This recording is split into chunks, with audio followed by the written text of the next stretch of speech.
Welcome to Growth Investing Mastery. Today we're going to look at the company Cineverse with symbol CNVS. And as a reminder, this is not a recommendation to buy Cineverse or any other stocks. Let's do a quick product introduction on Cineverse before jumping into the numbers. They are disrupting the streaming and movie industry, and the company has a Moneyball approach to creating. By Moneyball approach, we mean the company can look at the metrics for a movie and know the expected profitability well. Cineverse was originally founded in 2000 and was named Cinedigm. In 2005, they went public, and in 2023, they rebranded to their new name, Cineverse. The company has 180 employees, and the headquarters is in New York City. On their balance sheet, they currently have $13 million in cash and zero debt. Cineverse recently paid off a $4 million loan, and they have a $7.5 million line of credit. However, if you look at many data providers, they show the cash balance as $6 million and the debt as $4 million. And I think those are old numbers because this number of $13 million cash and zero debt is coming from the latest conference call. Cineverse has a tiny market cap of just $48 million, and that makes it a bit riskier than some other investments we've talked about on this channel. Let's now look at the numbers for Cineverse. Over the past year, revenue's gone from $13.3 million to $9.9 to $9.1 to $12.7, and then recently a huge jump up to $40.7 million. The pattern here for revenue is mostly flat, and then it has a huge jump up. Typically, we look for more geometric accelerations in revenue, but in this case, I'm making an exception for the strong narrative on this company, which we'll get into soon. The year-over-year revenue growth rate for Cineverse goes from negative 52% to negative 21%, negative 30%, negative 2%, and then positive 207%. Here again, the last quarter shows really strong growth, while the previous quarters had negative year-over-year growth. Looking at EBITDA over the last year, it goes from $1.4 million to $0.4 to negative $1.9 to $0.1, and then there's a big jump up to $10.4 million in the latest quarter. Net income has a bit of a sporadic pattern as well. It goes from negative $2.8 million to negative $14.7 to negative $3.1 to negative $1.3, and then to $7.1 million in the latest quarter. If you've been following this channel and seen other introduction videos for stocks, you know I look for a little bit more of a clear acceleration in the pattern of revenue, EBITDA, and net income. However, I believe this latest quarter was not a fluke or a one-time event, and we'll explain more about that in the narrative section of this video. First, I want to show a graph for the revenue. Here you can see clearly it was flat for a while and had a huge jump up, and you may not get that same sense just hearing the numbers verbally. I wanted to take a look now at analyst estimates for Cineverse. Normally, I don't put a whole lot of weight on analyst estimates. A lot of times the estimates are just extrapolating out current trends and don't provide much of a prediction. In this case, the analyst estimates reveal the low expectations that Wall Street has for Cineverse. Keep in mind the current quarter was $41 million of revenue with adjusted EBITDA of $11 million, and analysts project over the next year revenue will be $14 million, $12 million, $20 million, and then $26 million in each of its next 4 quarters. These revenue projections imply business as usual for the next 2 quarters, and then maybe one hit movie in the second half of 2025. For adjusted EBITDA over the next year, analysts are projecting $1 million, then $0, $3 million, and $5 million for a total of $9 million over the next 4 quarters. What really stands out to me is adjusted EBITDA in the current quarter is $11 million, and analysts think the company won't make $11 million over the next year. This is where I can see investors getting an edge over the market. Wall Street has very low expectations for Cineverse, and if they're able to beat these low expectations, the stock should rally. Let's take a look at the narrative now, or what I consider to be the most compelling part of this investment opportunity.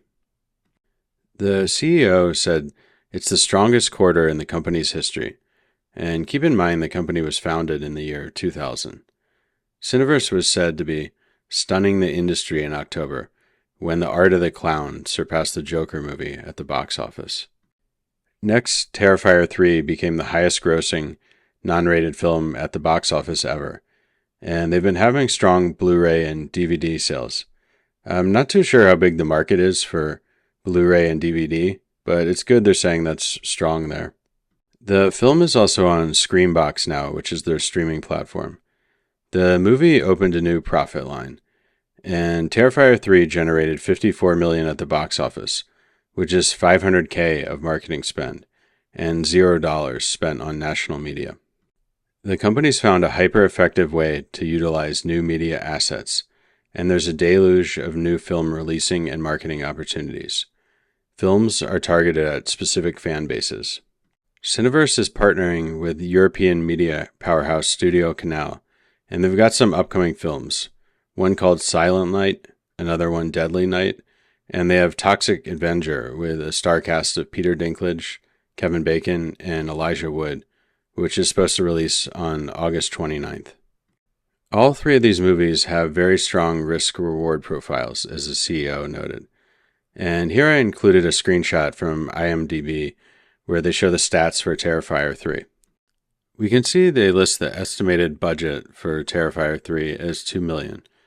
And on opening weekend in the US and Canada, the movie grossed about $19 million. The gross for the US and Canada total was about $54 million, and gross worldwide was $90 million. It's interesting to me the company was saying the movie generated $54 million at the box office, which seems to be just US and Canada based on this information here. I'm not sure why they didn't mention gross worldwide. I wonder if those sales happen after the earnings report. Let's continue looking at more of the story Cineverse told on their Q4 earnings report. They said Toxic Avenger, generating half the box office of Terrifier 3, would have the same bottom line, so the unit economics on Toxic Avenger are better than Terrifier 3. Q4 achieved sustainable profitability and positive cash flow. Streaming and digital grew 48% year over year, and podcast revenue grew 138% year over year.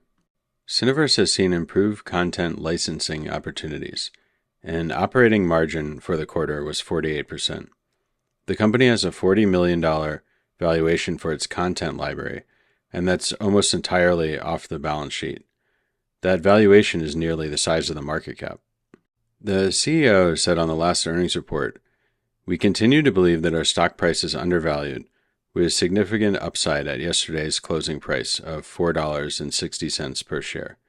And currently the stock is around $3 per share, so it would be an even better value according to the CEO." And you don't see this too often where the CEO gives their own opinion on valuation. It's a very fine line on the FINRA and SEC guidelines about this, about giving an estimate about how much the company's worth. But usually this is a pretty good hat tip that the CEO knows something and is trying to kind of alert investors about the opportunity. Cineverse is building a slate of 8 to 10 theatrical releases per year, and they're targeting proven IP with strong cult fan bases. They have cost-efficient marketing and distribution strategies. The company is committing capital to customer acquisition through Screambox, Dove, and Fandor. They did mention total subscription video on demand is 1.38 million, which is up 6% year over year. And that's not very impressive. It is one of my concerns what this metric is and why it's growing so slowly. But they did say Dove is up 30% year over year. And they also have these other channels, UGO, Barney, Bob Ross, and Comedy Dynamics. Lastly, the company has partnerships with Google TV's Free Play and with Fubo, and Fubo is in the sporting industry. I'd like to look at a few more elements of Cineverse's narrative. And they have a SaaS platform called Matchpoint, which is showing early promising results. It's for content creators to launch their own streaming service. There's a distribution client called Joy Sauce on Matchpoint, and it's for Asian American content to a global streaming audience. There's also the product Cineverse 360, which is a next-generation SSP, or supply-side platform. Cineverse 360 is integrated with a major ad platform to improve margins and optimize costs for programmatic ads. I believe the company they're using for the ad platform is The Trade Desk, a company I used to own many years ago. Additionally, Cineverse uses AppLovin's Whirl, a product I'm familiar with as I'm an investor in AppLovin as well. Cineverse is getting movies out to a range of 1,500 to 2,500 screens, and they mention most big studios make 90% of the revenue from this number of screens. There's a huge content pool they're looking at right now, and they have known and successful intellectual property where there's a fan base to target to. We've cut some very, very favorable deals, management said. Cineverse is looking at properties in the family space, comedy, and urban.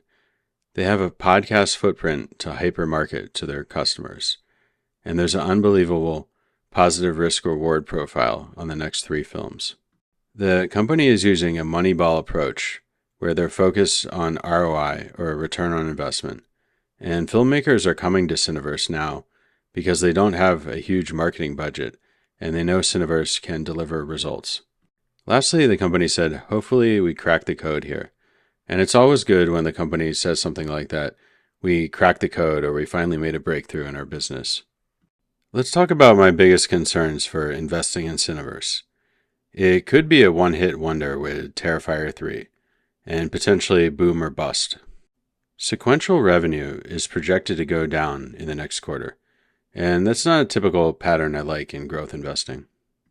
Cineverse is more of a story stock than a numbers stock to me right now, and the CEO seems pretty charismatic, but I haven't followed the company long enough to know if his enthusiasm is typical, so I may want to go back and look at some prior earnings reports. Subscription video on demand grew just 6% year over year, and I'm not sure why this part of the business is stagnant. Also, I watched the movie Terrifier 3, and I'm kind of surprised anybody would enjoy this type of movie. It's excessive gore and a very scary movie. However, I realize I'm not the target audience for this movie, and I don't need to love every product to invest in a company. Let's summarize what we've learned about the stock Cineverse. They're a fast-growing media company producing movies and podcasts. The company is building platforms for distribution, and they recently had a box office hit called Terrifier 3, which was produced at a low cost and grossed a lot of revenue. The company claims to have cracked the code on distribution, and the valuation seems quite low. The company mentions this as well, that they're a good value. I see some potential for upside if Cineverse is able to create another hit movie, and analysts have really low estimates over the next year for this company. I do have some concerns it could be a charismatic CEO hyping their one success, and that they might not be able to reproduce this success as often as they think. Cineverse is still a low confidence position for me, and I'll be following the company and its subsequent earnings report next earnings season. This concludes the video on Cineverse, and let me know what you think of the company. Does it sound like too much of a story stock with a tiny market cap, or does it sound like the company has a lot of promising upside?